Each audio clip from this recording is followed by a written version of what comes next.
நேர்கள் அனைவரையும் ஜெயா பிளஸ் தொலைக்காட்சியினுடைய ஏனென்ற கேள்வி விவாத நிகழ்ச்சிக்காக நான் உங்கள் அனைவரையும் வரவேற்கின்றேன். இந்நிகழ்ச்சியில் துறை சார்ந்த ஆளுமைகளுடைய எண்ண ஓட்டங்களை இன்றைய தலைப்பினுடைய மிக விரிவாக விவாதிக்கும் இக்களத்தில் நாம் அதற்காக இன்று எடுத்துக்கொள்ளக்கூடிய மிக முக்கியமான தலைப்பு, பிரதமர் மோடி அவர்கள் தமிழ்நாட்டில் அவருடைய பிரச்சாரத்தினூடே அவருடைய கருத்துக்கள் ஆழமானதொரு பதிவை இங்கே நாம் காணக்கூடியதாக இருக்கின்றது. இன்றைக்கு நேற்று இரவு அவர் சென்னையில் ரோட் ஷோ நடத்தி இன்று மாலை அதாவது வெள்ளூரில் அவருடைய பேச்சு, அதற்கு பின்பு கோவை, இப்படியெல்லாம் பேசுகின்ற ஒரு நேரத்தில் மிக கடுமையான முறையில் அவர் ஆளும் திமுகவை அவர் மிக கடுமையான அளவில் விமர்சனம் செய்திருக்கிறார். நம்முடைய தலைப்பு அப்படித்தான், கொள்ளைக்கும் ஊழலுக்கும் திமுக காப்பிரைட் அப்படிங்கிறது தான் அவருடைய ஆழமான ஒரு பார்வையாக இருக்கிறது. திராவிட முன்னேற்ற கழகத்தை அவர் இந்த அளவிற்கு விமர்சிப்பதற்கு காரணம் அரசியல் பின்புலம் ஏதாவது இருக்கிறதா என்ற ஒரு கேள்வி. அதனோட பாரதிய ஜனதா எப்போதும் தனது தலைவர்களை சுருக்காமல் குறிப்பிடாமல் மாற்று மல்லிகைகளை அவர்கள் புகழ்வார்கள். அப்படித்தான் விமர்சனம் வைக்கப்படுகிறது. அம்மா என்கின்றார் செல்வி ஜெயலலிதா அவர்களை பார்த்து அம்மா என்ற உயர்ந்த ஒரு பதத்திலே அவர் சுட்டி காட்டிய பின்னணியும் கூட அரசியல் விமர்சகர்களால் இது வாக்கு அரசியலை முன்னெடுப்பது, அதிமுகவினுடைய வாக்கு வங்கியை தனதாக்கி கொள்ளுகிறதற்கு இப்படி பேசுகிறார் என்ற விமர்சனங்களும் கூட பொதுக்களத்தில் எழுது கொண்டுதான் இருக்கின்றது. இந்த தேர்தல் களத்தில் பல சுவாரஸ்யமான கருத்து பிதற்றல்களும் கருத்து மாற்றங்களும் இயற்கை தான். அது ஜனநாயக வழியிலே இருக்க வேண்டும். அதுதான் அங்கே முக்கியம். மிக முக்கியமாக வயதில் குறைந்த 38-40 வயதிற்குள்ளான தமிழ்நாட்டு பாஜகவினுடைய தலைவர் திரு அண்ணாமலை அவர் வானலாவ புகழ்கிறார். யார் இந்த அண்ணாமலை இப்படியெல்லாம் கேட்பார்கள், அப்படியெல்லாம் சொல்கிறார். நீலகிரிக்கு போகின்ற நேரத்தில் ஒரு சாதாரண டீக்கடை தொழிலாளியின் மகனுக்கு இந்த தேயிலை தோட்டத்தில் எந்த அளவுக்கு வந்த சந்தோஷங்கிறார். ஆனால் மோடியை அடிப்பதற்கு, மோடியை போன்று பேசுவதற்கு இனி யாரும் இல்லை இந்த நேரத்தில். அப்படித்தான் நான் பார்க்கின்றேன். ஒரு இந்த விவகாரத்தில் சீரியஸாகவும் ஆழமாகவும் பல்வேறு கருத்துக்களை இந்திய பிரதமர் தமிழ் மக்களோடு கதைத்திருக்கிறார் என்று தான் நாம் பார்க்கிறோம். பேசுவோம். இந்த நிகழ்ச்சியிலே பேசுவதற்காக கொள்ளைக்கும் ஊழலுக்கும் திமுக காப்பிரைட், இதுதான் தலைப்பு. திரு பாண்டியன் அவர்கள் எங்களோடு இணைகிறார். வழக்கறிஞர் பாண்டியன் ஐயா வாருங்கள். எழுத்தாளர், சமூக ஆர்வலர், பொது ஊடக ஆர்வலர், எழுத்தாளர் திரு குமார் அவர்களை நான் வரவேற்கிறேன். ஐயா மூத்த பத்திரிகையாளர் திரு பாக்கி, இன்னும் சற்று நேரத்தில் மூத்த பத்திரிகையாளர் திரு ரெங்கராஜ் அவர்கள் எம்மோடு இணைகின்றார். ஐயா வாருங்கள். குமார் சார், இன்னைக்கு நம்முடைய மோடி ஐயா அவருடைய பேச்சை நீங்கள் எப்படி பார்க்குறீங்க சொல்லுங்கள். மோடி அவர்கள் இந்த நேற்று சென்னையிலும் சரி, இன்றைக்கு வேலூர், கோவை, இந்த பேச்சுக்களெல்லாம் நான் முழுசாக பார்த்தேன். ஆனால் திட்டங்கள், நிறைவேற்றிய திட்டங்களை சொல்ல முடியாத அளவுக்கு அவர் முகத்தில் ஒரு டென்ஷன் இருந்ததை நான் பார்த்தேன். ஏன்னா கடந்த காலங்களில், கடந்த ஓரிரு வாரங்களாக நம்முடைய தமிழ்நாடு முதலமைச்சர் அவர்கள் ரொம்ப விமர்சனம், சம்பந்தமில்லாத விமர்சனம். அதாவது ஒரு பிரதமர் எப்படி ஒரு நம்ம குறிப்பிட்ட மாநிலத்துக்கு எதிராக எப்படி செயல்பட முடியும். ஆனால் அதை போல் அவர் வந்து பிரபகண்டா அப்படி இருந்தது. ரெண்டாவது, அண்ணாமலையை பற்றி சொன்ன விமர்சனம், பல விமர்சனங்களுக்கு அவர் அந்த பேச்சோடு பேச்சாக அதற்கு பதில் கொடுக்குற மாதிரி தான் அவருடைய பேச்சு மொத்தமும் இருந்தது. நேற்று ஈவினிங்கில் வந்து தியாகராயனரில் அவர் அந்த ரோட் ஷோ வந்து ரொம்ப, அதையும் கூட மீடியாவில் சில மீடியாக்கள் கூட்டமே இல்லை, அப்படி இல்லை இப்படி இல்லைன்னுலாம் சொன்னாங்க. பட் இருந்தாலும் அது அது அது உண்மை இல்லை, அது உண்மை இல்லைன்னு எல்லாத்துக்கும் தெரிந்து போய்விட்டது. ஏன்னா மற்ற மீடியாக்கள் அதை நல்லா எக்ஸ்போஸ் பண்ணாங்க. அதனால் அவருக்கு ரொம்ப திருப்தியாக தான் இங்கேருந்து போனார். அது தவிர இப்போ இன்றைக்கி அவர் பேசுனது வந்து சுற்றி நீங்கள் சொன்னது போல் ஊழலை ஒழிக்கிற, அடுத்த அவங்க பிரைம் மினிஸ்டர் அவர் 5 வருஷம் இருக்கும்போது அந்த 5 வருஷத்தில் ஊழல் ஒழிப்புக்கு தான் அதிகமான முக்கியத்துவம் இருக்கும் என்று அவருடைய பேச்சு நமக்கு தெரியும். பேச்சில் நம்ம நீங்களே முடிவு பண்ணி சொல்லிட்டீங்களா எப்படி? இல்லை, அவர் அப்படி தான், அவருடைய பேச்சை பார்த்தீங்களே, நான் ஊழலை எல்லா இடத்துலையும் அதை பயன்படுத்திக்கிட்டு இருக்காரு. முன்னால் அப்படி இல்லை, இப்போ அப்படி பயன்படுத்திகிட்டு இருக்காரு. ஒரு அரசியல் கட்சிக்கு நானும் அதை எப்போதும் சொல்லுவேன். ஏன்னா அரசியல் கட்சியுடைய பணியே ஊழலை தடுத்தா போதும். அவர் அந்த தலைவருக்கு முடி நீளம் எவ்வளவு, இவருக்கு அகலம் எவ்வளவு, இவருடைய மார்பு எவ்வளவு, அவருடைய கை நீளம் எவ்வளவு, அவர் போட்டிருக்க ட்ரெஸ் எவ்வளவு, அதெல்லாம் பார்க்க வேண்டியதில்லை. ஒரு அரசியல் கட்சி அரசாங்கத்தை உருவாக்கின ஒரு அரசியல் கட்சி அரசாங்கத்தை நடத்திக்கிட்டு இருக்கும்போது அது ஊழல் செய்தால் எதிர்க்கட்சி அதை மக்களிடம் கொண்டு செல்ல வேண்டும், தடுக்க முயற்சி எடுக்க வேண்டும். அந்த ஒரு பணியை மட்டும் அரசியல் கட்சிகள் செய்தால் போதும். இங்கே அதை செய்கிறது இல்லை. A is a power, B is a criminal, B is a power, A is a criminal, இப்படி தான் மாற்றி அதனால தான் ரெண்டு ஏடிஎம்கே ரெண்டுமே நம்ம 2 பேரும் எப்படி ஆனாலும் பார்த்துக்குவோம். ஆனால் டெல்லியில் இருக்கிற தேசிய கட்சி இங்கே ஆட்சிக்கு வரக்கூடாது அப்படிங்கிற அஜெண்டாவில் தான் இவங்க செயல்பாடு இருந்தது. குமார் சார்ட்ட ஒரு கேள்வி, இப்போ நீங்கள் அழகாக சொல்லிட்டீங்க. ஒரு கேள்வி, இப்போ எல்லாரும் பேசுகிறாங்க அதிமுக தலைவர்களை தான் இவர்களுக்கு புகழாரம் சூட்டுறதுக்கு வாய்ப்பு இருக்குது. அம்மாவா எல்லோருக்குமானவர்கள் தான், செல்வி ஜெயலலிதா எல்லோருக்குமானவர்கள். அவருடைய ஆட்சியின் சிறப்பு, அவருடைய பரிணாமம், அவருடைய நுணுக்கமான அரசியல் எல்லாரையும் இன்றைக்கி மரணத்துக்கு அப்புறம் புகழாரம் சூட்டப்படுது, இன்க்ளூடிங் கனிமொழி கருணாநிதி வரைக்கும். ஆனால் அதில் ரைட்டு தப்பு ஒன்றும் இல்லை. செல்வி ஜெயலலிதாவை போன்று நான் ஆட்சி செய்வேன், அவரை போன்று மனதினம் கொண்ட பெண்ணாக இருப்பேன், அப்படியெல்லாம் பேசுவது தப்பு இல்லை. ஆனால் ஒரு தேர்தல் மேடையில் ஊழலுக்கு விவகாரங்கள் எல்லாம் பேசுகிற மோடி அவர்கள் எல்லா இடங்களிலும் அதிமுக தலைவர்களை புகழார்கள். எம்ஜிஆர் அவர்களையும் சரி, அம்மா அவர்களையும் சரி. இதற்கு என்ன காரணம் இருக்கும்? தமிழ்நாட்டில் அவர்கள் சாதனை படைத்தவர்கள். Right or wrong is different. அவங்க சாதனையாளர்கள். எம்ஜிஆர் அதிமுகவினுடைய ஃபவுண்டர். அவர் இருக்கிற வரைக்கும் அவர் இன்னைய வரைக்கும் அவருடைய தாக்கம் இருக்கிறது.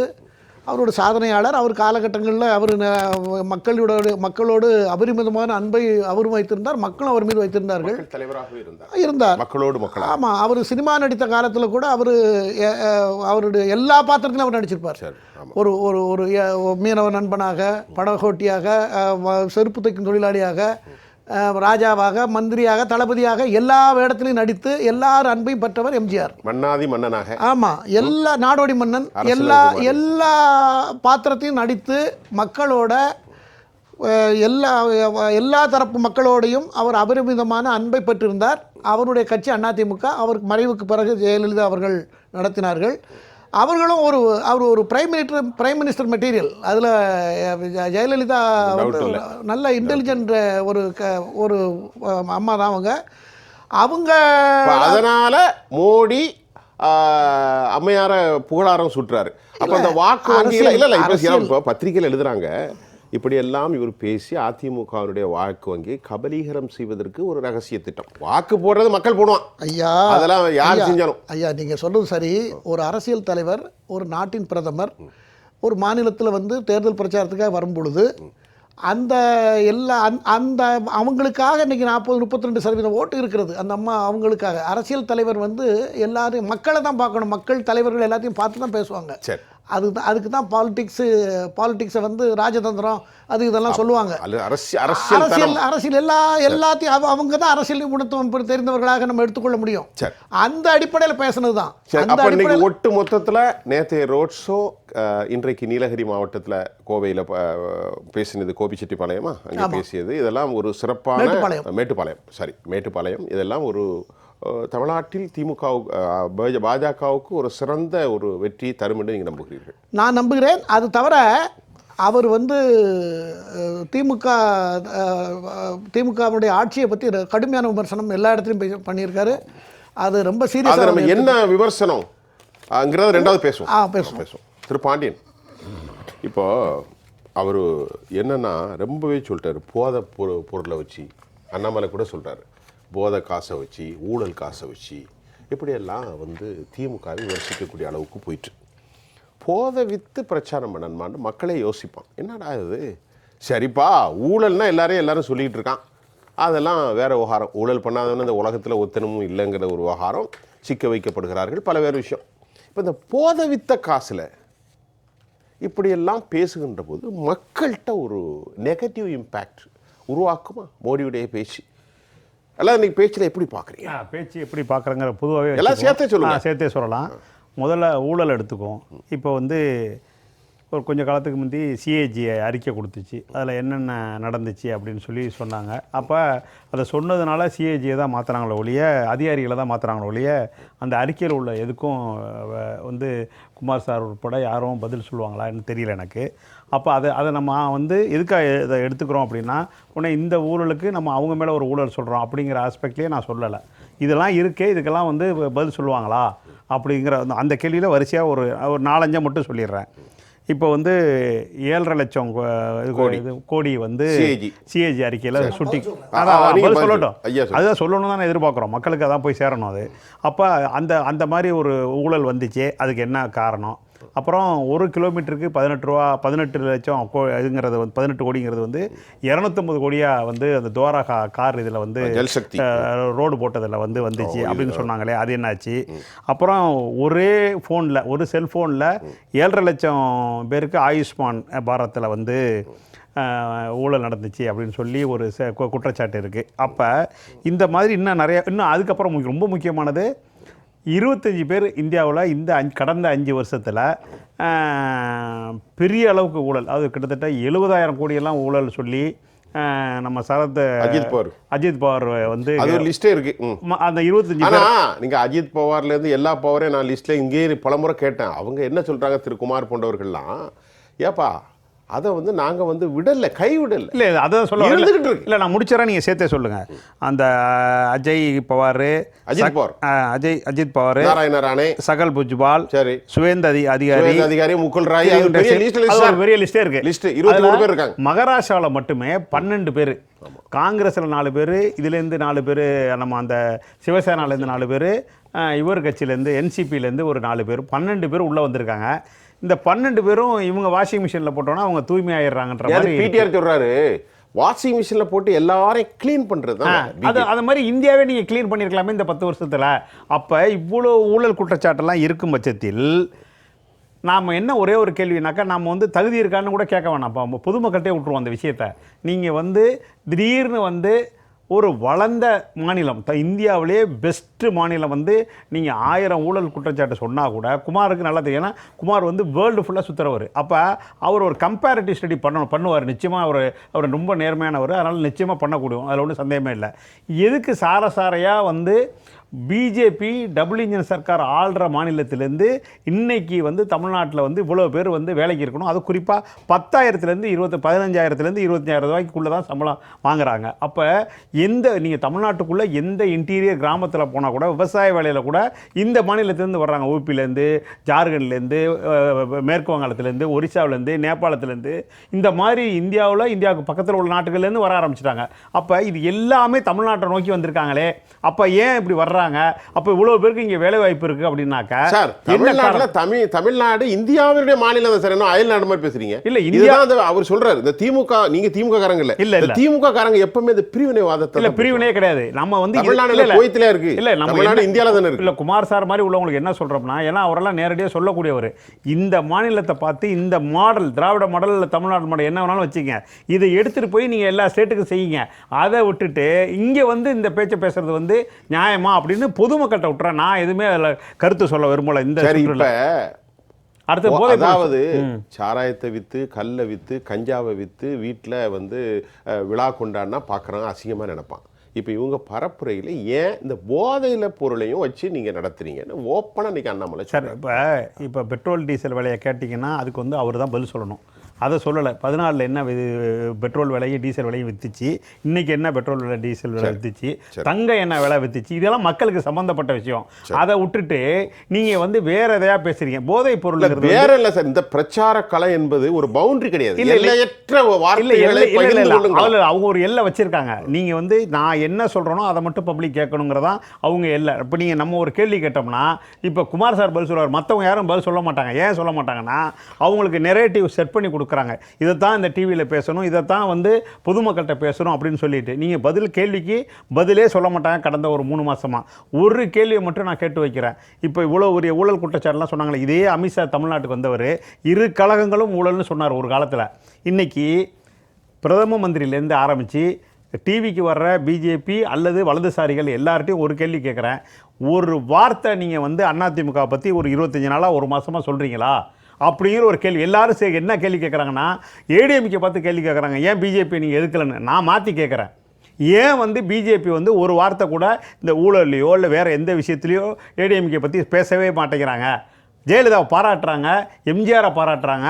இதெல்லாம் என்ன வேலை? யாரை அழிக்கிறதுக்கு? இதை அதிமுக தொண்டர்கள் ரொம்ப தெளிவாக இந்த இடத்துல புரிஞ்சுக்கிட்டு வாக்களிக்கணும். அதனால் என்ன யார் அழிக்கிறதுக்குன்னா யார் அழிக்கிறதுக்கு சார்? ஒரு லீகசி, அதாவது எம்ஜிஆரோட அந்த ஒரு வாரிசு உள்ள ஒரு ஓட்டு உரிமை உள்ள பெரிய கூட்டமே இருக்குது தமிழ்நாட்டில். மிகப்பெரிய அணி இல்லை சார் அதிமுக. அந்த அணியை சின்னாபின்னமாக்குறது தான் இதனுடைய நோக்கம்ங்கிறது தான் என்னுடைய பாயிண்ட். பாராட்டுறதில் யாரும் ஏமாந்துட வேணாங்கிறது தான் நான் இப்போ சொல்ல வர்றேன். ஆனால் உண்மையான தொண்டன்னு அதிமுகவில் இருக்கிறவன் எப்படி ஏமாறுவாங்கிறீங்க? ஒரு கட்சியில் இல்லை சார், இல்லை சார், இல்லை சார், இப்போ உங்களை ரெண்டு உண்மையான அதிமுகவுடைய தொண்டை எப்படி? இல்லை சார், இப்போ நான் உங்களை ரெண்டாக செய்யலாம். ஒன்று சார், நீங்கள் பேசுகிறதுல இந்த தவறு இருக்குது, இல்லை சுட்டி காமிக்கலாம், உங்களை இது பண்ணலாம். உங்களை பாராட்டிட்டு நீங்கள் எனக்கு அடிமையாக இருங்கன்னு சொல்கிறது எந்த விதத்தில் நியாயமாக இருக்க முடியும்? பார்ப்போம். அதுதான் என்னுடைய கேள்வி. இப்போது மோடியுடைய பிரச்சாரத்தில் நம்ம ஆல் இண்டியா லெவல்லையும் பார்க்கலாம், இன்றைக்கி தமிழ்நாட்டிலையும் பார்க்கலாம். பொதுவாக என்ன ஒரு குற்றச்சாட்டு வைக்கப்படுது, இதுக்கு நம்ம கண்டிப்பாக பதில் தேடியாகணும். உதாரணத்துக்கு பிரகலாத் பிரபாகர் இந்தியாவில் பெரிய எக்கனாமிஸ்ட். அவர் என்ன சொல்கிறாரு, மீண்டும் இன்னைக்கு பேசியிருக்கிறாரு ஆங்கில சேனலில், மீண்டும் ஆட்சிக்கு வந்தால் பழைய இந்தியாவை அடையாளம் காண முடியாது. உலகின் மிகப்பெரிய ஊழல் தேர்தல் எலக்ட்ரல் பாண்டு தான். ஏன்னா அது இந்த 12,000 கோடியோடு சுருக்காதீங்க, அதற்காக அவர்கள் கொடுத்த விலை பல லட்சம் கோடியான கான்ட்ராக்ட். மணிப்பூருடைய நிலை இந்த நாடு முழுவதும் பரவக்கூடிய அபாயம் இருக்கின்றது. தற்போதைய போட்டி பிஜேபிக்கு மட்டுமல்ல, BJP versus all India. Modi செங்கோட்டையிலிருந்து வெறுப்பை வெளிப்படுத்துவார் என்று சீதாராமனுடைய நிர்மலா அம்மாவுடைய கணவர் மிகப்பெரிய எக்கனாமிஸ்ட் பிரகலாத் பிரபாகர், அவர் அரசியல்வாதி அல்ல, சொல்லுகின்றார். இந்த தேர்தலில் இதை எப்படி பார்க்க? தமிழ்நாட்டில் இன்றைக்கி அவர் திமுகவை கடும் விமர்சனம் செய்கின்றார். இந்த விவகாரங்கள் எல்லாம் அறிவுசார் தளத்திலிருந்து எழுவதை ஒதுக்கி தள்ளிவிட முடியுமா? ஏன் இப்படி வைக்கிறாங்க? ஜனநாயகம் இனி செத்து போகும், இனி தேர்தலே நடக்காது, இப்படியெல்லாம் வைக்கிறது எந்த விதத்தில் சரியான? நீங்கள் கேட்ட கேள்விக்கு முதல்ல ஒரே வார்த்தையில் பதில் சொல்லணும்னா, இவங்க சொல்பவர்கள் அச்சத்தின் வெளிப்பாட்டினால் பேசுகிறார்கள். அப்படிதான் நான் பிரபாகருக்கு என்ன அச்சம்? பரகால பிரபாகர் அவர் என்ன பார்வையில் என்ன முன்னெடுத்து வைக்கிறாரு, எல்லாருக்குமே சார் ஒவ்வொரு விஷயத்திலையும் இரண்டு விதமான கருத்து. அவருடைய மனைவி இந்த நாட்டில் உயர்ந்த பதவியில், அது கரெக்ட். நான் என்ன சொல்ல வரேன்னா, எந்த பிரச்சனை எந்த கருத்தாக இருந்தாலும் எந்த கருத்தியலுக்குமே இன்னொரு கோணம் என்று இருக்கத்தான் செய்யும். அந்த இன்னொரு கோணத்தை அவர்கள் சொல்லுகிறார், அவ்வளவுதான். அது என்ன கோணம்? இதுல எது சரிங்கிறத மக்கள் கொடுக்கிற தீர்ப்பினோட அடிப்படையில் அதுதான் விளைவாக அமையும். இப்போ உதாரணத்துக்கு நான் பழைய கதை இருந்தாலும் சொல்ல வேண்டியிருக்கு. அதாவது மரியாதைக்குரிய அண்ணன் இந்திரா காந்தி அம்மையார் 1975 நெருக்கடி நிலை கொண்டு வந்தார். அதனால பெரிய தாக்கம் ஏற்பட்டது வட மாநிலங்கள். அன்றைக்கும் ஜேபி போன்றவர்களால் கடும் விமர்சனம் வைக்கப்பட்டது. அதான் வட மாநிலங்களில் அதனோட தாக்கம் தென் மாநிலங்களில் அது தாக்கம் இல்லை. அது ஒரு உண்மையை நாம் ஏற்றுக்கணும். ஒன்று. இரண்டாவது, அவர்கள் மீண்டும் 80 தேர்தலில் வரும்போது இதே மாதிரி கவலைப்பட்டார்கள். நம்ம இந்திரா காந்தி அம்மையார் வந்துட்டால் மறுபடியும் எமர்ஜென்சி மாதிரி கொடுமையான சட்டத்தை கொண்டு வருவாங்க என்றார்கள். ஆனால் அது நடக்கலை. ஆக நாம் பர்செப்ஷன் பார்வை ஒன்றாக இருக்கலாம், நிகழ்வு அதே தான் இருக்கும் என்று சொல்ல முடியாது, மாறாகவும் இருக்கலாம்.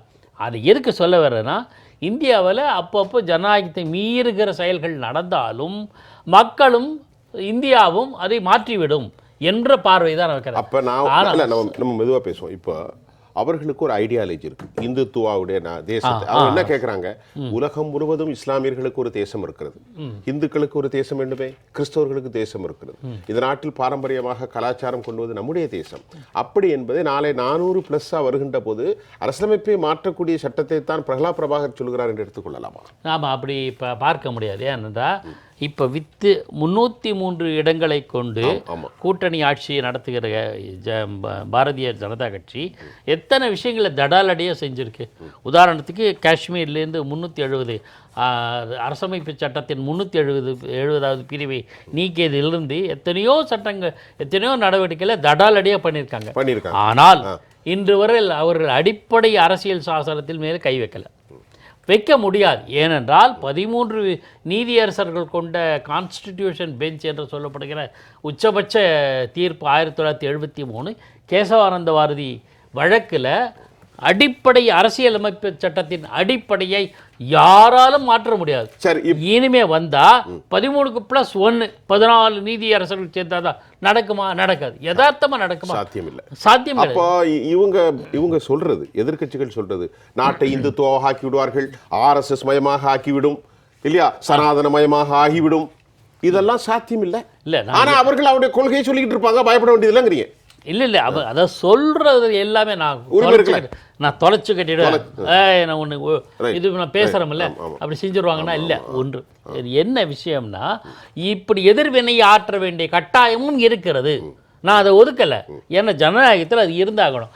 ஏன்னா இப்போ சூடாக இருக்குது சார் வெந்நீர், என்னால் கொதிக்க சாப்பிட முடியாது, கொஞ்சம் பச்சை தண்ணி ஊற்றிக்கிறேன்.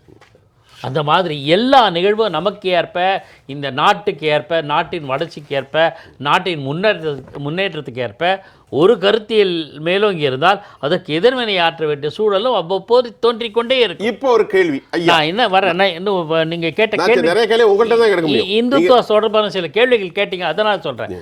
பாரத பிரதமர் அவர்கள், அதாவது பாரதிய ஜனதா கட்சி ஆட்சிக்கு வருவதற்கு முன்பு சொன்னதில், அதாவது அரசமைப்பு சட்டத்திலிருந்து 370வது பிரிவை நீக்குவேன் என்று சொன்னார்கள், செய்தார்கள். எதிர்பார்த்தது தான். அயோத்தி விஷயத்தில் நீதிமன்றத்தினுடைய தீர்ப்பு சாதகமாக, நீதிமன்றத்தின் தீர்ப்பை ஏற்றுக்கொள்ளோம்னா அதுவும் நடந்தது. எல்லாமே இது எல்லாமே எதிர்பார்க்கப்பட்டது. ஆனால் உடனே எல்லாம் இந்து நாடாக மாற்றிவிட்டார்கள? இல்லையே. இன்னொன்று சொல்கிறேன், பாரத பிரதமர் பொறுப்பேற்ற காலத்தில் முதல் கூட்டத்தில் என்று நினைக்கிறேன், அவர் பேசும்போது இனிமேல் கோவில்களை கட்டுவதை விட கழிப்பறைகள் கட்டுவது முக்கியம் அப்படின்னு வளர்ச்சியை முன்னெடுத்து வந்தார்கள். ஒரு குறை நீங்கள் சொல்லலாம், சொன்ன வாக்குறுதிகள்லாம் நிறைவேற்றிட்டாங்களான்னு இல்லை, எல்லாத்தையும் நிறைவேற்றலை, முழுமையாக செயல்படுத்தலை, அதெல்லாம் ஒத்துக்கிறேன். சரி, இப்போ என்ன சந்தேகம் வருதுன்னா, எல்லா கட்சியும் மீது ஒரு பத்திரிகையாளருக்கு ஒரு சந்தேகம் வரும். இன்னைக்கு பேசும்போது கச்சத்தீவு விவகாரத்தை பேசுறாரு. காங்கிரஸ் ரொம்ப அமைதியா, தற்போது ஆயிரக்கணக்கான தமிழ் மீனவர்கள் கைது செய்யப்பட்டு நாங்கள் தான் கொண்டு விட்டோம்.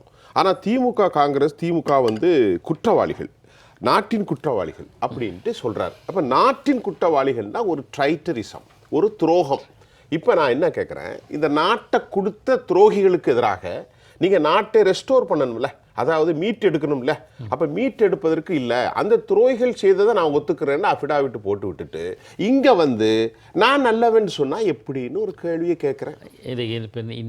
நான் சொல்கிறது புரிஞ்சுட்டா ஐயா? எல்லாம் இப்போ இது இப்போ நாம் விவாதிக்கிறது பிரதமர் நரேந்திர மோடியினுடைய தேர்தல் கால பேச்சுக்களை ஒட்டி. இதுதான் தேர்தல் பேச்சு இன்னைக்கு பேசியிருக்காரு. இல்லை, இது இப்போ ஏன் சொல்ல வரேன் ஐயா, இன்னைக்கு கச்சத்தீவை பற்றி அவர் பேசினதைத்தான் நான் உங்களுக்கு சொல்லித்தரேன். அதான் நான் என்ன சொல்ல வரேன்னா, சார் கிரிக்கெட்டில் ஒருத்தர் சிக்ஸர் அடிக்கிறாருன்னு சொல்லல, மக்கள் எல்லாம் வான்னு ஆர்ப்பரிப்பாங்க. ஒருத்தர் அதே அணியை சேர்ந்தவர் விக்கெட்டு வீழ்த்தப்பட்டார், அப்பவும் ஓன்னு ஆர்ப்பரிப்பாங்க. இது இயல்பு இல்லை. அரசியல் மேடை பேச்சு என்பது கிரிக்கெட் விளையாட்டு போல, அதில் கண்டுக்கிடக்கூடாது, போகிற போக்கில் அடிச்சு விடுறது. சட்டபூர்வமாகவும் நியாயபூர்வமாகவும் நடத்தப்படுகிற பேச்சு இருக்கு இல்லையா, அதுதான் செஸ் விளையாட்டு மாதிரி, எந்த மூமெண்ட்டும் தெரியாது, லெஜிட்டிமேட், ரொம்ப துல்லியமாக அறிவுபூர்வமாக செயல்படுகிறது. ஆக அரசியல் பேச்சுக்கள் எல்லாவற்றையுமே நாம் எடுக்கக்கூடாதுங்கிறீங்க. அதாவது அது மிகைப்படுத்துதல் தான், மக்களுக்காக பேசப்படுகிறது.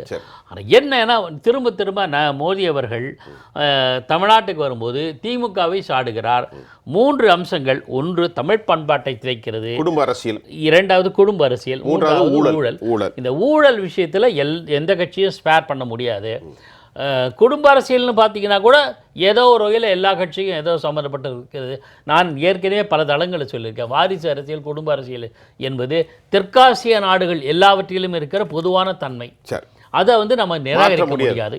ஆக இது இல்லாமல் இப்போ தமிழ் பண்பாட்டு எதிரி என்கிற புது கார்டை போடுறாங்கன்னா, தமிழ் பண்பாட்டுக்காக, தமிழ் மொழிக்காக, தமிழர்களுக்காக நாங்கள் எப்படின்னு பிரகடனப்படுத்தி செய்கிற திமுகவை கவுண்டர் பண்ணணும்னா இப்படியே சொல்றாங்க.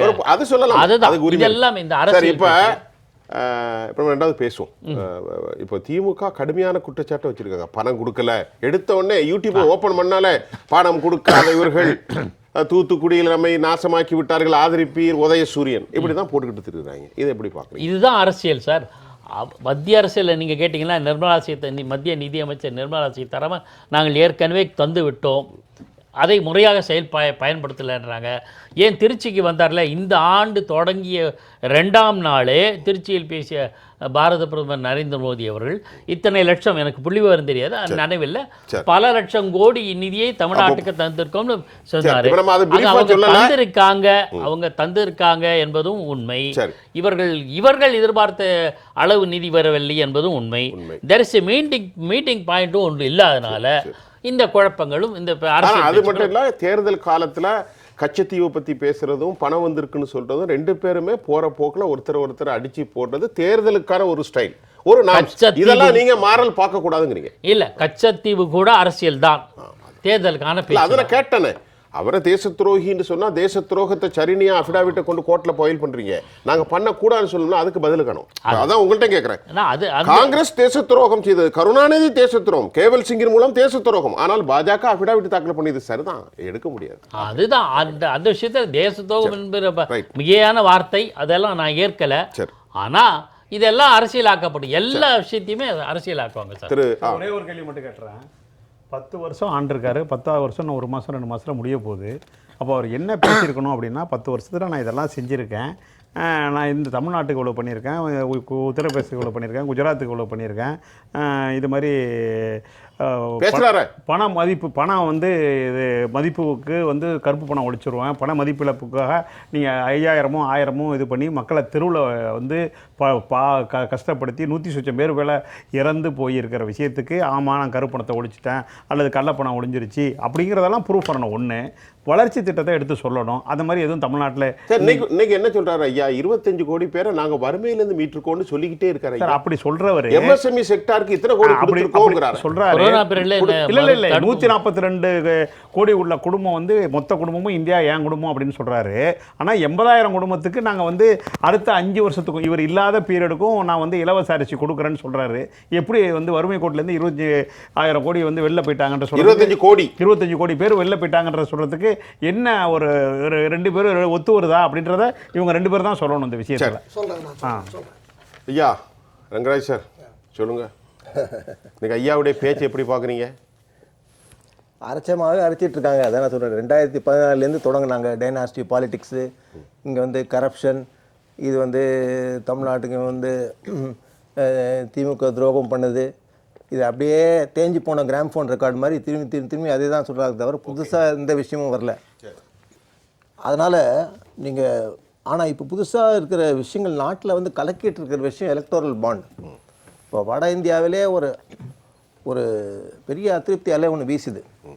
கெஜ்ரிவாலை சிறையில் போட்ட பிறகு இவர் வெளியே போனால் வட இந்தியா பூரா, குஜராத் உட்பட, பஞ்சாப் உட்பட எல்லாமே அரவிந்த் கெஜ்ரிவால் நல்ல ஸ்பீக்கர், ஹிந்தியில் அருமையாக பேசுவார், எந்த மொழியும் தான் சரி.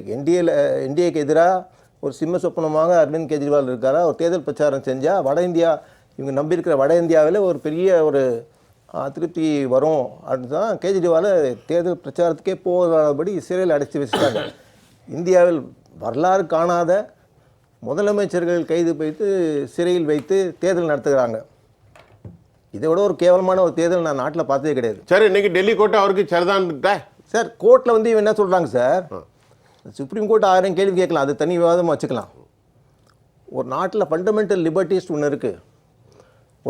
ஒரு வழக்கில் விசாரணை செஞ்சு ஓரளவுக்கு கோர்ட்டில் சொல்லி அது பிறகு கோர்ட்டில் கைது பண்ணலான்ற காலம்லாம் போய் இப்போ விசாரணையை கைது செய்து உள்ளே வச்சப்பறம் தொடங்குறாங்க. கெஜ்ரிவால் லிஸ்ட்லேயே பாருங்கள், சம்மன்ஸ் கொடுக்குறாங்க, அவர் வந்தார்னா கைது உள்ளே வச்சிடறாங்க, அதுக்கப்புறம் இவங்க விசாரணையை தொடர்றாங்க. இப்படி தான் போயிட்டுருக்கு நாடு. இது வந்து ஒரு மிக கேவலமான ஒரு legal system. A person is guilty is innocent until proven guilty என்றது தான் லீகல் ஜூரிஸ்ப்ரூடன்ஸ். கரெக்ட். இவங்க தலைகீழாக மாற்றுறாங்க. Person is guilty till is proved innocent. வந்து அவங்க நீதிமன்றத்தில் வந்து உங்கள் நேர்மையை காட்டுங்கன்றான். அதுக்கு 2-3 வருஷம் ப்ரீ ட்ரையல்லே திஆர் ஜெயிலில் 1.5 வருஷம் இருக்கணுமா? இப்போ நான் ஒரே ஒரு கேள்வி, இதே அரசியலமைப்பு சட்டத்தில் அங்கீகாரம் கொடுக்கப்படாவிட்டாலும் ஆர்டினன்ஸ் கொண்டு வந்து இருக்கிற மெஜாரிட்டியில் அதை பாஸ் பண்ணலான்ற அடிப்படையில் தானே பல விஷயங்கள் அவர்கள் சட்டமாக்கி கொண்டிருக்கிறார்கள். அதை தடுக்கிறது அதில் இருக்கிற சட்டம் பிஎம்எல்ஏலேருந்து ஹவாலான்னு ஒரு சின்ன ஒரு லேசான ஒரு பிஎம்எல்ஏ கொண்டு வந்ததே காங்கிரஸ் தான். ஹலோ சொல்லுங்கள். என்னை பேச அனுமதிச்சா பேசுங்க. நான் நிறைய முக்கியமான 4 விஷயம் சொல்ல வரேன். நீங்கள் சொல்லுங்கள். இப்போ இந்த பிஎம்ஏல பிஎம்ஏல ஒன்று இருக்குது. எல்லா வழக்குலையும் பிஎம்ஏல எங்கேயாவது ஒரு இது கொண்டு வந்து அது கீழே கொண்டு வந்தா ஜாமீன் கிடையாது. அதனால தான் எங்கேயாவது ஒன்று கொண்டு வராங்க. இப்போ உதாரணத்துக்கு ஆப் மேலே இவங்க சொன்ன குற்றச்சாட்டு என்னன்னா, கோவாவில் சில வேட்பாளர்கள் தேர்தலுக்கு பணம் செலவு பண்ணுறாங்க, கேஷ்.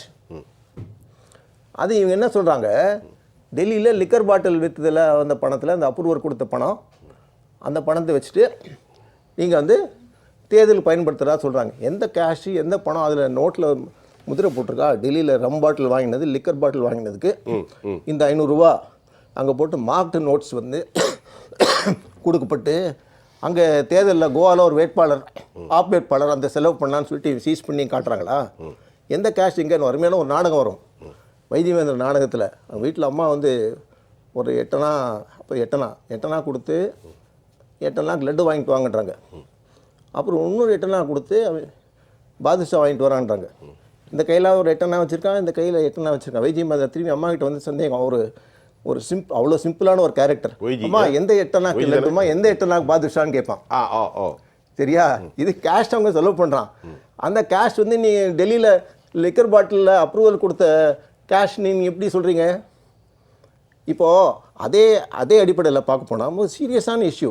55 கோடி அதே கம்பெனி, அந்த அப்ரூவரான கம்பெனி வந்து பிஜேபிக்கு எலக்ட்ரல் பாண்ட்ஸ் மூலமாக கொடுத்ததாக வந்து வெளிப்படையாக வந்திருக்கு. கைது செய்து அப்ரூவர் செய்து ஒரு கட்டமாக அவர் வந்து கொடுத்துருக்காங்க. இந்த பணத்தை பிஜேபி கொடுத்துருக்கு. எலக்ட்ரல் பாண்ட்ஸ்னால் எலெக்ஷனுக்காக பயன்படுத்துறது அமௌண்ட்டு. அதே கம்பெனி மணி ட்ரெயில் வச்சு கேஜ்ரிவால் உள்ளே வச்ச இடி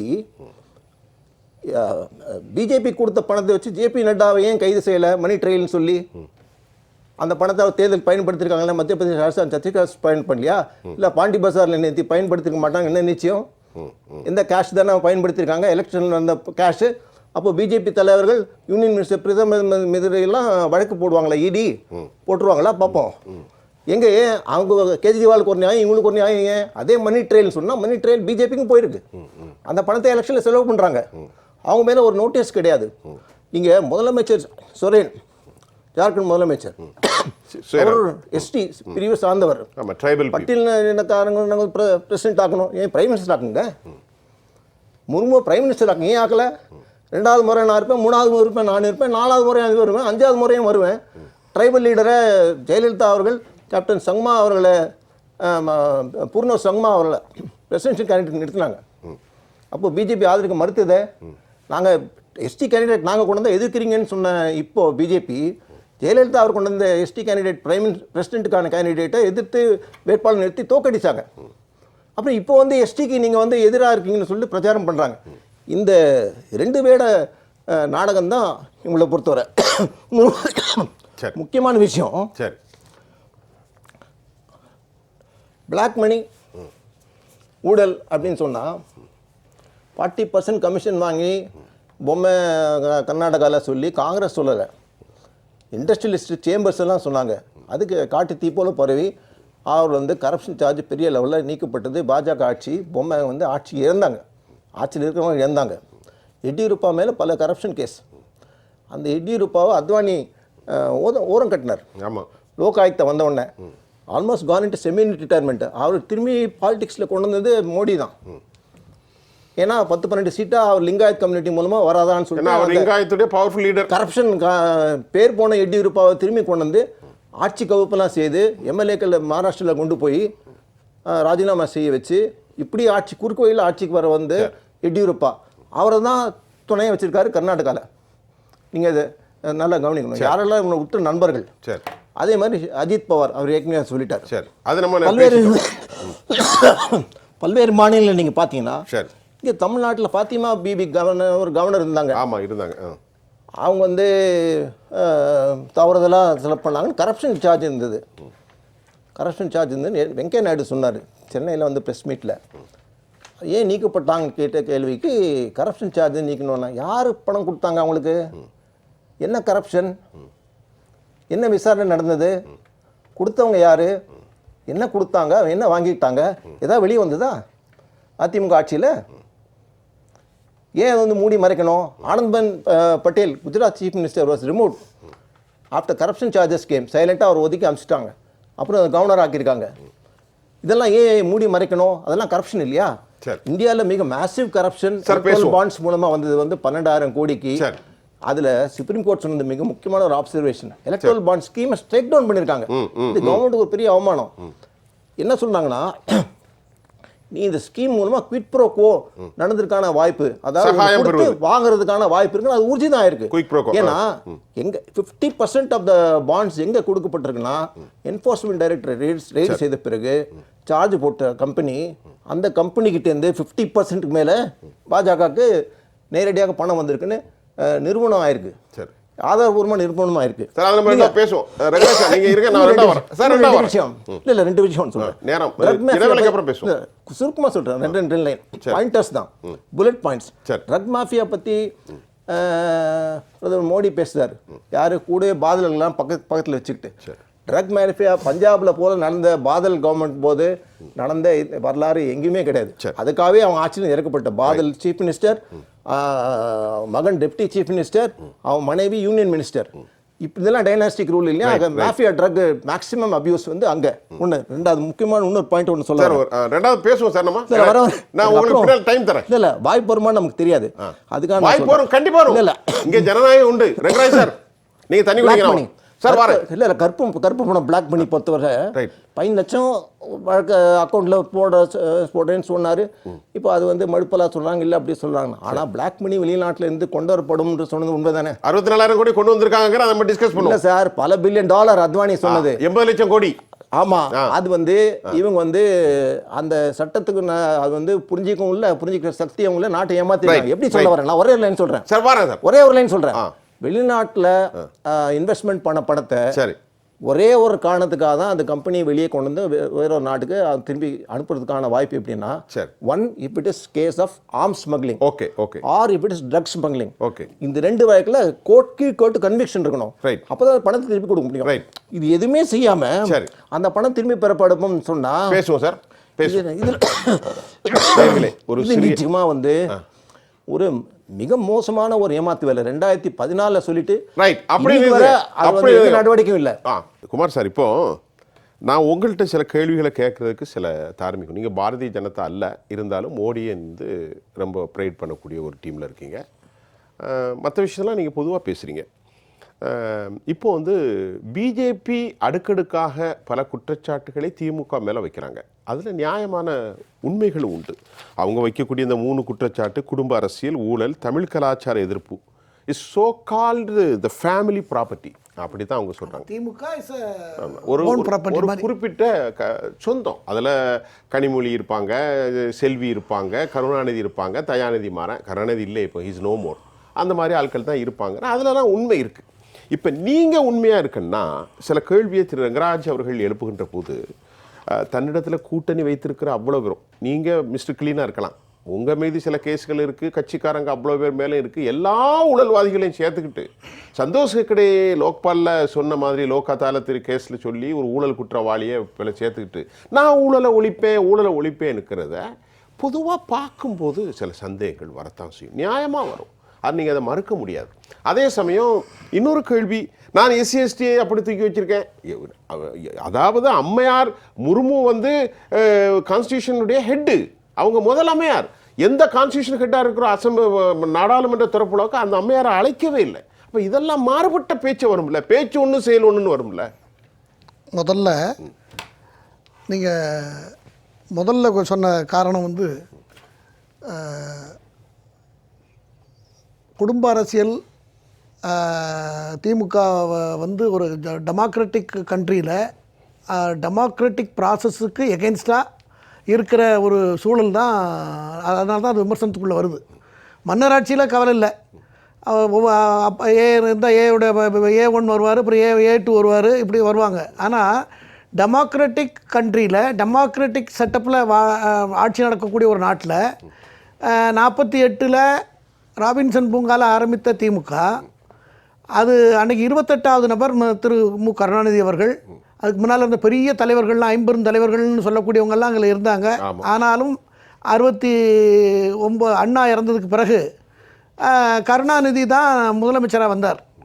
அதற்கு என்ன காரணம், பக்க காரணம், உடனடி காரணம், ஸ்ட்ராங்கான காரணம் என்னென்னா எம்ஜி ராமச்சந்திரனுடைய முழு சப்போர்ட்டு. அப்போ அவர் எம்எல்ஏக்களை முதல்ல ஆப்ரேட் பண்ணது அவர் தான். அப்படிலாம் வந்தார்.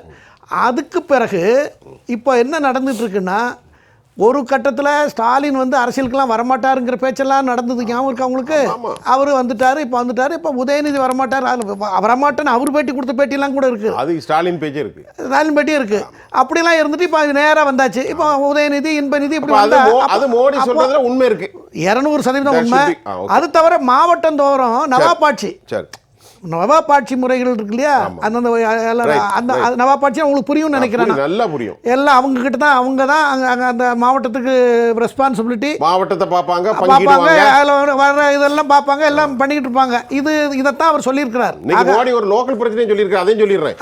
இந்த வேலூர்ல போய் மணல்ல 4000 கோடி அடிச்சிட்டாங்க சொல்லியிருக்காரு. தேர்தல் நேரத்தில் இதெல்லாம் சொல்லணும். அதாவது அரசியல், நான் முதல் ரவுண்டில் சொன்னேன் இல்லையா, தேர்தலுக்கு அரசியல் கட்சியுடைய பணியை எதிர்கட்சிகளோ மாற்றுக் கட்சிகளோ அல்லது போகிறேன் ஆளதுக்கு துடிக்கிற கட்சிகளோ ஆண்டு முடித்த கட்சிகளோ ஊழலை மட்டும்தான் பேசணும். ஏன்னா மக்களை பாதிக்கிறது ஊழல் தான். இன்னைக்கு ஊழலை தடுத்திருந்தா இன்னைக்கு பல $1 trillion பணம் இன்னைக்கு மக்களுக்கு கிடைச்சிருக்கும். ஐயா, நான் அதைத்தான் உங்கள்கிட்ட கேட்டேன். ஊழலை தடுக்கணும், ஊழல் தான் சொல்றேன். அவர் பிஜேபியினுடைய டெக்ளரேஷன் 2 தான். ஊழலை நான் எந்த கட்டத்திலையும் கிட மாட்டேன். அப்ப அவ்வளவு பெரிய மனை முழுங்கி மகாதேவர்கள் எல்லாம் பக்கத்துல வச்சு நீங்க எப்படி கடக்க போறீங்க? 142 கோடி மக்களை கொண்டது இந்த நாடு. சரி, பாஜக ஒரு தேசிய கட்சி. பிரதமரை பொறுத்தவரை வெரி கிளீன். அவரை பத்தி அவர் பர்சனல் இதெல்லாம் எனக்கு தெரியும், எனக்கு நல்லா தெரியும். நீங்க பேசுறது கரெக்ட் தான். நான் வெரி கிளீன். ஏன் பக்கத்துல நான் முடிச்சிடறேன். நான் என்ன சொல்ல வரேன்னா, சாக்கடையை சுத்தம் பண்ணணும்னா, சாக்கடையில் இருக்கிற கிருமியை சுத்தம் பண்ணணும்னா சாக்கடையில் இறங்கி வேலை செஞ்சால் தான் சுத்தம் பண்ண முடியும். ஆமாம், இதானே இயற்கை சார், இதானே இயற்கை. சாக்கடைக்குள்ள இறங்கினா தான் சுத்தம் பண்ண முடியும். அதுல எல்லாரும் இருப்பாங்க, அந்த சாக்கடை எல்லாரும் இருப்பாங்க, அந்த சாக்கடை எல்லாரும் இருப்பாங்க. எதை முக்கியமாக பண்ணணுமோ அதெல்லாம் பண்ணிக்கிட்டே வருவாங்க. இப்படித்தான் நீக்கணும் சாக்கடையை சுத்தம் பண்ணணும்னா இப்படித்தான் பண்ணி ஆகணும், இப்படித்தான் பண்ணி ஆகணும். அதைத்தான் பண்ணிக்கிட்டு இருக்காங்க. எது முக்கியமா பண்ணணும், எது ஃபர்ஸ்ட் எய்ட், எது முதல்ல நாட்டுக்கு ஆபத்தை ஏற்படுத்துது, ஆபத்துங்கிறீங்க இல்லை, எல்லா ஆபத்தா இருந்தாலும் எது ஆபத்தா இருந்தாலும் அதற்குரிய ஒவ்வொன்றுக்கும் இந்த மாதிரி தவறுகள் நான் இப்படி எடுத்துக்கிறேன். ஐயா, இப்போ சாக்கடை இறங்குறதுக்கு மோடி ஐயா கையில் வாளியோட தூக்கிட்டு கூவத்தில் இறங்குறாரு. ஒரு பேச்சுக்கு சொல்கிறேன், பக்கத்தில் அஜித் பவார் எல்லாம் பக்கத்தில் இருந்து ஐயா நான் உங்களுக்கு ஹெல்ப் பண்ணுறேன்னு அவ்வளோ ஊழல்வாதியும் வந்து கிடக்கான். சரிப்பா, நீங்களும் சேர்ந்து அள்ளுங்கோன்னு நான் இப்போ நீ உங்களை நெறியாளராக உங்களை கேள்வி கேட்கக்கூடாது, இருந்தாலும் நான் கேளுங்க. அதாவது இப்போ அஜித் பவார் மேலேயோ மற்றவங்க மேலேயோ எத்தனை பேர் மேலே குற்றச்சாட்டு இருக்கோ அந்த குற்றச்சாட்டுக்குரிய ஆதாரங்களை கொடுங்க. நானே நாளைக்கு அதை முன்னிறுத்து நானே எடுத்துகிட்டு போகிறேன்.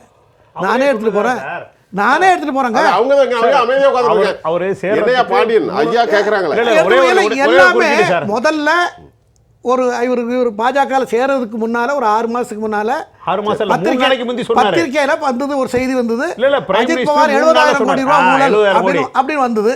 வந்ததுக்கு அப்புறம் அதை கூப்பிட்டு உடனே விசாரணை நடந்தது. விசாரணை நடந்து 3-4 நாள் விசாரணை நடந்ததுக்கு பிறகு என்ன ஆயிடுது, அவருக்குரிய ஆதாரங்களை, தேவையான ஆதாரங்கள் இல்ல, கிடைக்கல அப்படிங்கறது எனக்கு கிடைச்ச தகவல். இருந்தா கொடுங்க, நானே இந்தியன் எக்ஸ்பிரஸ் நான் சொல்றேன் ஆதாரம். அப்புறம் இப்ப இருக்கிற நடைமுறை சட்டத்துல முதல்ல அரெஸ்ட், அப்புறம் அது நீங்க நம்ம ரங்கராஜ் சார்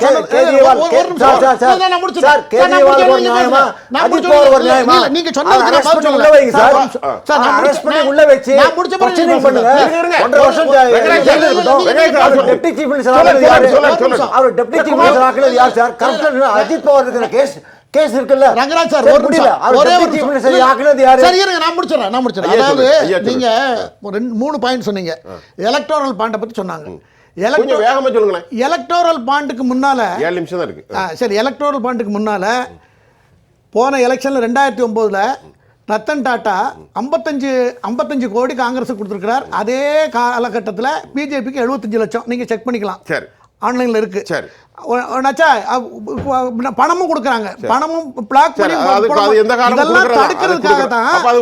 இல்ல இல்ல இதெல்லாம் தடுக்கிறதுக்காக பணம் கொடுக்குற டோனர்ஸ் என்ன, டோனர்ஸோட கேள்வி என்னன்னா, ஒரு பார்ட்டி இருக்கு, அவங்க உங்களுக்கு நான் பணம் கொடுக்குறேன், ஆனா ஒரு ஆபீஸை வச்சுக்கிட்டு 4 கட்சி ஆரம்பிச்சுக்கிட்டு ரிஜிஸ்டர் பண்ணிட்டு எனக்கும் நீங்க அவருக்கு இவ்வளவு கொடுத்தா எனக்கும் கொடுன்னு கேட்கறாங்க.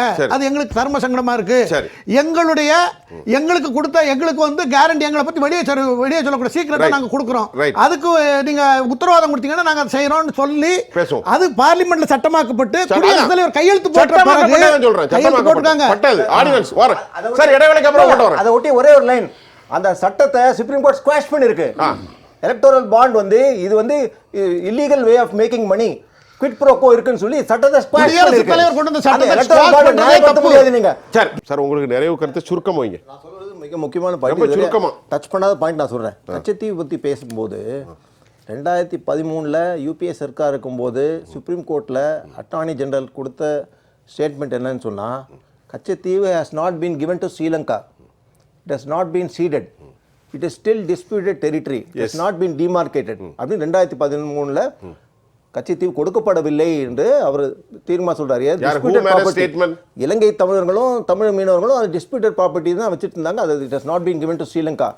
இதே ஸ்டேட்மெண்ட்டை 2015ல இதே ஜெய்சங்கர் ஆர்டிஐ கேள்வி பதில் சொல்லியிருக்காரு. அதில் என்ன சொல்லியிருக்காரு, it has not been, this did not involve either acquiring or ceding of territory belonging to India since the area in question had never been demarcated. இல்லையா? என்ன சொல்றாரு, கச்சத்தீவு இலங்கைக்கு கொடுக்கப்படவில்லை என்று அதிகாரப்பூர்வமாக அறிக்கை கொடுத்த அதே ஜெய்சங்கர் இன்று அரசியல் காரணங்களை கொடுக்கப்பட்டதா சொல்றாங்க. அது வந்து அக்ரிமெண்ட் 1974 போட்டிருக்கலாமே தவிர அது அமல்படுத்தவே இல்லை. இன்னும் சொல்ல போனா டிஸ்பியூட் இருந்திருக்கு.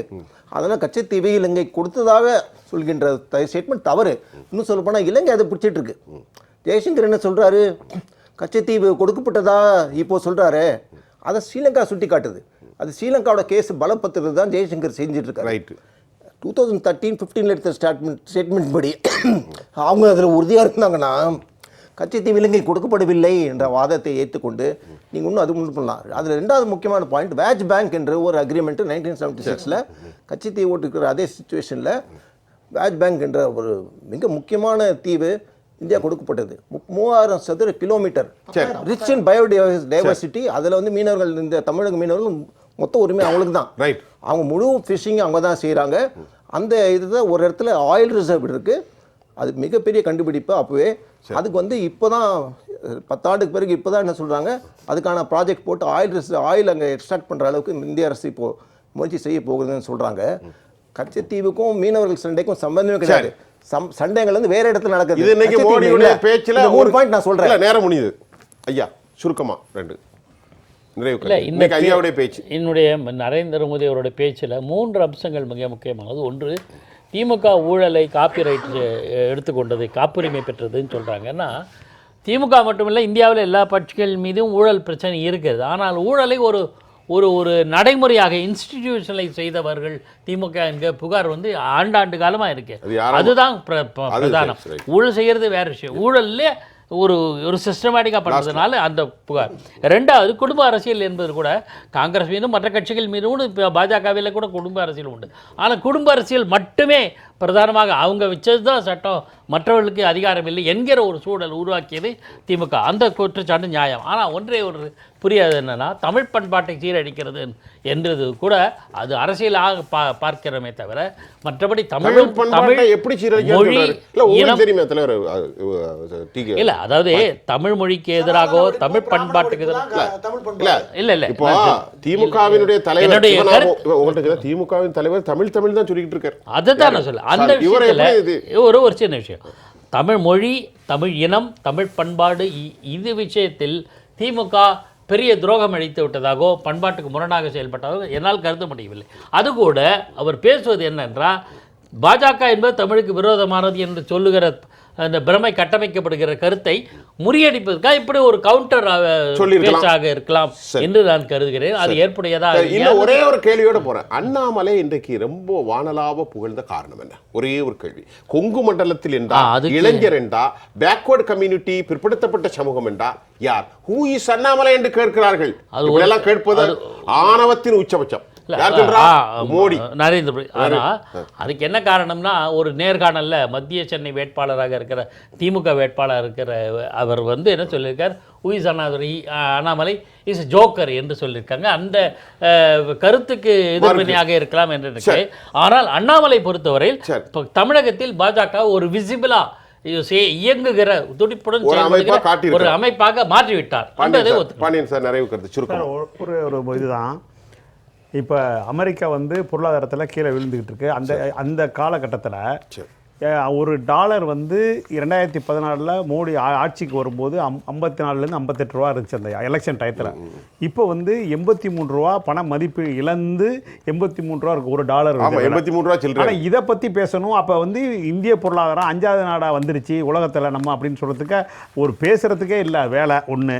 2வது பாயிண்ட்டு, சைனா வந்து அருணாச்சல பிரதேசத்தில் ஒரு கிட்டத்தட்ட எக்கச்சக்கமான இதுக்கு பேரை மாற்றி வச்சுருக்காங்க.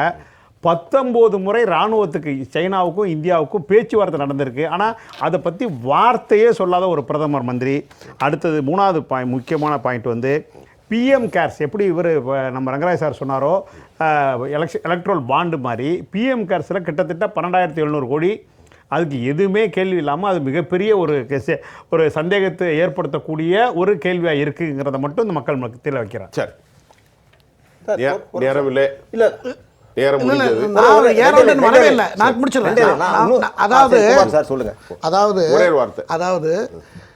முடிஞ்சது. இந்த எதிர்ப்பு திமுக வந்து பாஜகவை தமிழ்நாட்டுக்குள்ள விடக்கூடாதுங்கிற எதிர்ப்பு பிரச்சாரத்துக்கு கவுண்டர் கரெக்டா கொடுத்திருக்காரு. மக்கள் அவருடைய வார்த்தைக்கு முக்கியத்துவம் கொடுத்து நிறைய இடத்துல ஜெயிக்கக்கூடிய வாய்ப்புகளை உருவாக்கி. ஒரே ஒரு வார்த்தை சொல்லிருங்க. 2 வார்த்தை சொல்றேன். கச்சத்தீவு இப்ப கொடுத்தது ஜெய்சங்கர் தான். சரி, இலங்கைக்கு அது முன்னல அரசாங்கம் வந்து கொடுத்ததாக மறுத்துந்தாங்க. ஆனா இப்ப ஜெய்சங்கர் தான் அது கொடுத்ததாக வந்து சொல்றாங்க. அது இந்தியாவுக்கே ஆபத்தான ஒரு நிலை எடுத்திருக்காரு. 2வது, சீனால எவ்வளவு சதுர கிலோமீட்டர் சீனா உள்ள வந்து ஆக்கிரமிப்பு பண்ணிருக்காங்க அப்படின்றதும் சொல்லல. ஆனா அதை வந்து தெரிவிக்கவும் இல்லை. நீங்க வந்து இவ்வளவு சதுர கிலோமீட்டர் இங்க வந்து ஆக்கிரமிப்பு பண்ணிருக்கீங்கன்னு சொல்லி விட்ரா பண்ணுன்னு சொன்னாதான் விட்ரா பண்ணுவாங்க. பிரதமரும் அமித்ஷாவும் 1 இன்ச் கூட அவங்க உள்ள வரலன்னு சொன்னா அப்போ சீனா ரொம்ப சந்தோஷமா இருக்கு. இந்தியாவே நாங்க வந்து உள்ள வந்து அவங்களுடைய ஸ்கொயர் கிலோமீட்டர்ல நாங்க வந்து ஆக்குபை பண்ணலன்னு சொல்லும்போது அந்த டெரிட்டரி எங்களுக்கு தான் அப்படி India ஒத்துக்கிட்டது. So indirectly, informally, de facto, India has allowed several square kilometers of land to be occupied by China and altered the line of control. சரி நேயர்களே, நம்ம நிறைய பேசணும். தமிழ்நாட்டில் மோடி பிரச்சாரம் செய்தது அருணாச்சல விவகாரம் வரைக்கும் மற்றும் கச்சத்தீவு விவகாரம்லாம் பேசியிருக்கோம். இன்னும் நிறைய பேச போகிறோம். அடுத்தடுத்து தலைவர்கள் பேசத்தான் போகிறார்கள். இந்த நிகழ்ச்சியில் எங்களோடு சிறப்பாக பேசிய திரு குமார் அவர்களுக்கும், மூத்த பத்திரிகையாளர் திரு பாக்கி, திரு பாண்டியன், திரு ரங்கராஜன், உங்கள் அனைவருக்கும் நான் நன்றி தெரிவித்துக் கொள்கிறேன். மீண்டும் மற்றொரு களத்தில் நான் உங்களை சந்திக்கின்றேன். அதுவரை உங்கள் அனைவரிடமிருந்தும் நான் உங்கள் சுஃபியான், ஜியா பிளஸ் தொலைக்காட்சிக்காக நன்றி. மீண்டும் சந்திப்போம்.